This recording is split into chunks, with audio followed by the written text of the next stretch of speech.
Welcome back to another episode of Unmasked. This is episode 15 with David and myself, Marissa. Hi, Hi, David. Marissa. Good to see you. Good to see you. So this is a bit of a different format for us today. Typically, we pick challenges or matters that might need to be addressed for the common good, and we keep it very spiritual. Today, we're going to talk about something that's very much top of mind in the news today, current events. Everybody's talking about it, and we don't want to have a political conversation. This is a conversation about the spiritual aspect of what's going on and how we as spiritual people can engage with the dialogue that's all around us right now. People taking sides, families, friendships being torn apart because people disagree about what's happening on the ground in Israel and the Palestinian territory. So we want to address the matter from a holistic and spiritual place. We were just actually on Clubhouse together and David spoke at length. If anybody wants the recording, please message me and I can share it with them. It's a beautiful message of unity and love. And I think it really inspired us to go forward with this conversation. It's a challenging topic. And, sometimes we struggle to even have dialogue because the words that we use can be so alienating to somebody that might not have the same beliefs as us. So, David, is there anything you want to get us started with? Or should I just start asking you some of the questions that I have? I have to share with you my personal story and what started me on a spiritual path. I born and raised in Israel, and as growing up, and I really was a patriot. As a growing teenager, when you are 18, you're joining the army, and I was very excited and determined to go and to do everything in my power to protect my country. And I joined the Israeli Defense Force, even in a special unit, and that got me to experience and to see the world of bloodshed from both sides, from the sides of my friends soldiers, from the sides of the civilians, the Palestinian civilians. And that shook me, for 3 years. I didn't know really how to how to digest it, and it's left many scars. Like also to be involved in, like being so young and to hold guns in your hand, and I mean, it was very strong experience that still shivering in my body to this very day. Uh, but it got me to think. It got me to ask questions. And I was starting asking the question, why do we need to live in such a reality? And one thing led to another, and in my journey, I decided to travel to the Far East and explore different cultures and religions and spiritual path. And one thing led to another, that I find that that's where all the answers are lying, actually. And one thing led to another, and I ended up eventually in the US, still in that search, having many question answers, but still many questions that are not. And then I found myself connecting to my teachers, to the Rav and Karen Berg, and there I felt really at home, and I felt that this is going to give me the full perspective of life. That's what I felt about Kabbalah. So this pain that felt now among so many people that have some kind of a relation to this matter, if it's a religious relation, if it's a family relation, if it's a friendship relation, or either just a political relation, uh, it's very disturbing, and it's very difficult, and there is no right or wrong. When you listen to both sides, you will feel their pain, and you say, yeah, you're right. But when you come to spirituality, we try to connect to what we call the tree of life consciousness. The tree of life consciousness, there is no existence for the word right or wrong. Unfortunately, for many political parties, for many religions, for many sects, everything is determined by by the party, by the division. What divide me? It's my opinion, what I think is right. Yeah. And if you don't think this way, you should go to a different party. You should go to a different division. If you don't have this belief system, maybe you should choose yourself a different religion. And that's why we have so much division, even within every religion that exists in the world. There are hundreds of different sects within the religion. In Israel, it's very known, the Orthodox, and there is so many different parties, so many different type of congregation. That's the easiest way. The moment you don't like something that someone said, you say, okay, I don't want to damage my individuality. Therefore, I'm going to open something that I believe in, and whoever wants to join me is welcome. So this is the reason we see more division, more division, more division, more division. This is the reason why it's so hard also in Israel to raise a government together, because the opinions are getting even more division, more and more division. But Israel is just an example. It exists And all how over the can you, world. yes, and how can you argue with somebody when their wisdom comes from God? Exactly. When they use that as the justification, it's there's no space for conversation This then. is the reason when you come to true spirituality, you understand that the word God is not as simple as we think. It's so sophisticated, so vast and big that we need to humble ourselves before we ask this question and talking in the name of God or acting as the police officer of God. There are many people that acting like they are protecting God, like God needs their help, you know? That's actually that you put a really funny image in my head. Yeah, Yeah. I know what you mean. I know what you mean. It's true. And God doesn't need our help. God needs us to help ourselves. Exactly. God wants us to get along, you know, and we all in this boat together. There is a very famous story in the Zohar that talks about someone that is penetrating a hole on his seat of the boat. So someone comes to him and says, "What do you do? Why are you uh, making a hole in this boat? We're all going to drown." So, what is your business? It's. I bought this ticket. This is my seat. So we are all in it together. The entire world, no matter what religion, race, sex we belong to, it doesn't matter. We are all in it together. And now, with all the development and technology, we can see that we are all in it together. You can see that how the ripple effect of something that happened in Israel suddenly rippling throughout the world. There is something unique about this land that is causing a lot of discussion, a lot of conflict throughout the world. It's interesting that there is such a tiny place is being talked so much in the news, in the international news. It's crazy. People don't even ask why. People don't ask why. What is significant about this place? I'm not talking about Israel as a government.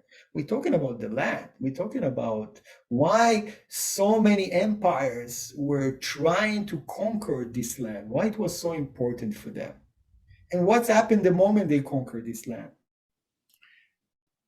So there are so much depth to the conflicts, and but those conflicts can be break down to understand a very simple relationship between a fellow and his neighbor, a fellow and his roommate, a friend to a girlfriend. Why those cannot last?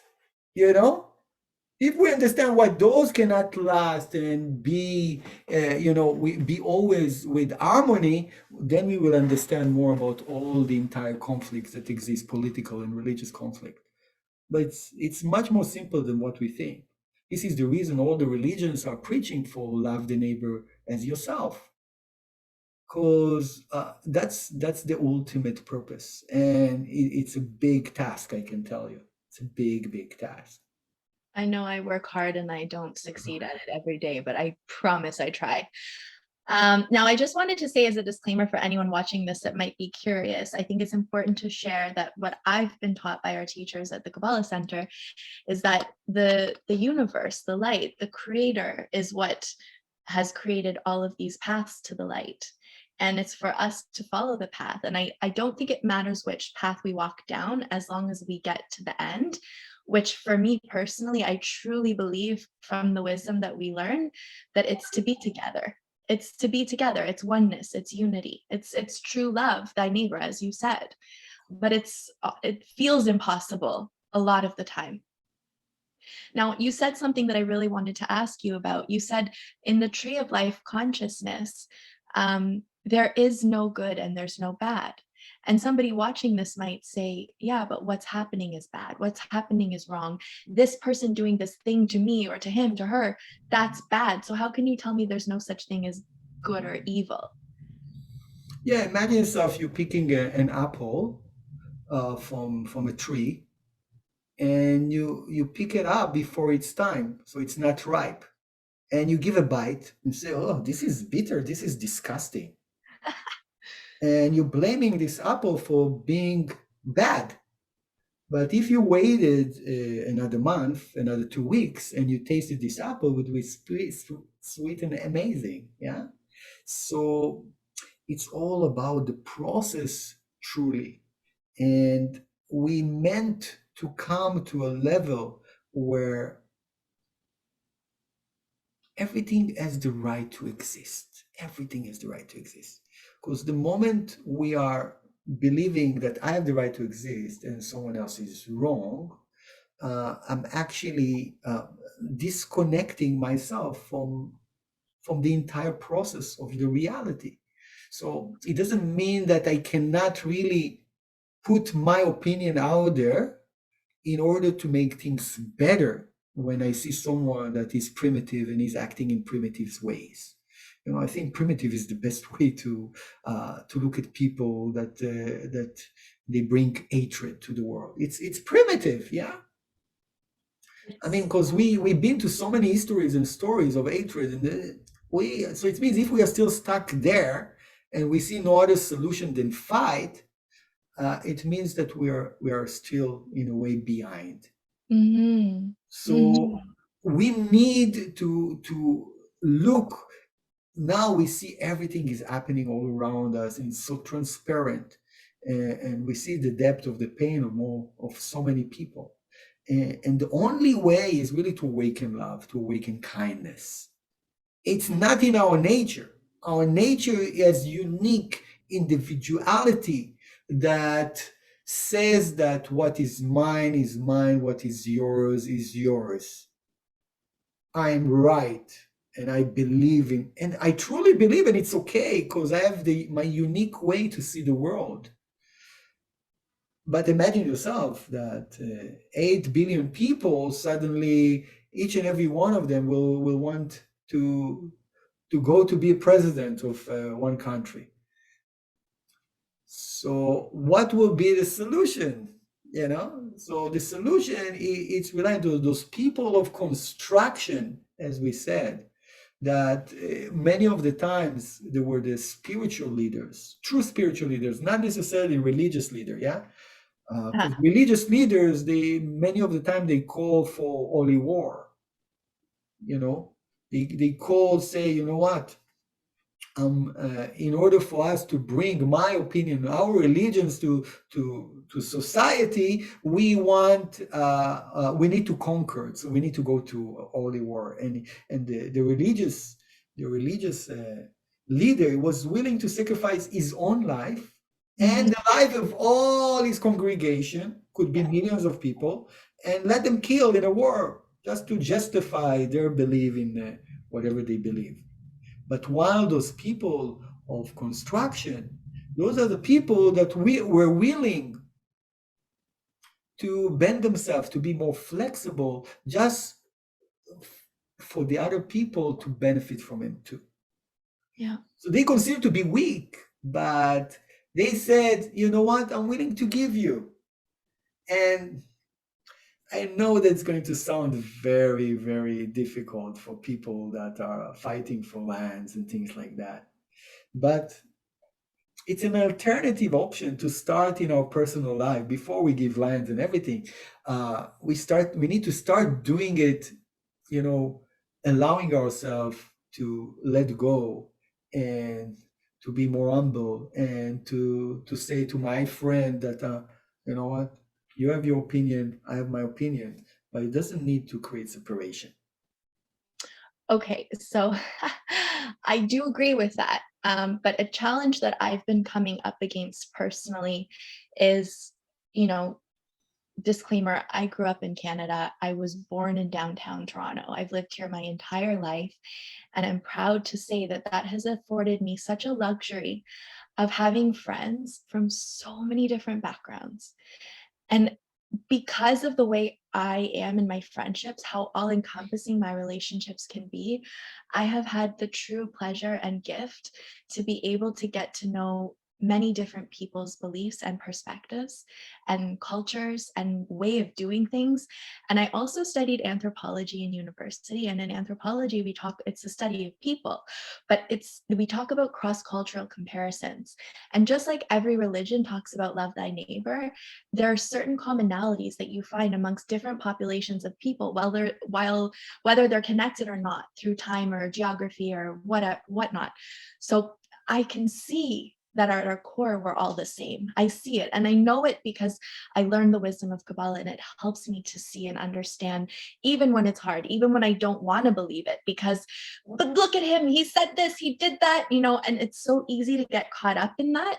And now I feel like I'm actually in the most precious and privileged place, but I'm also in the darkest place because I'm feeling the pain, like true pain of two opposing sides.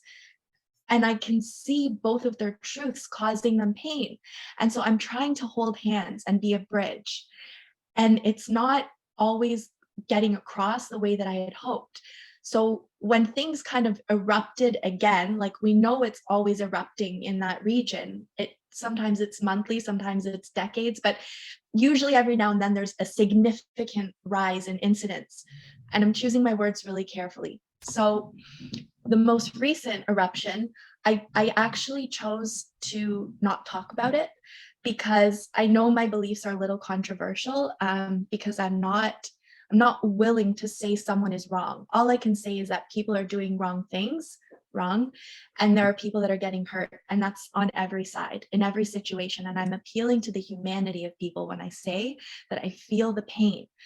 And I've been told by a few that this is wrong, that I'm claiming neutrality, and this is essentially the same as agreeing with whatever side they don't agree with. And we talked about this, you and I, because I'm not neutral at all. I'm very strong and very passionate in my beliefs, but my belief is in love and in unity. And I think it's too much for some people to digest. And they're not yet willing to see the humanity of the other side because of the messaging that they get and the worldview that they were born into, which we all have them, and it's okay. And I'm not asking anyone to let go of that, but I'm just asking if we can all try to see the humanity in one another, because we all bleed the same.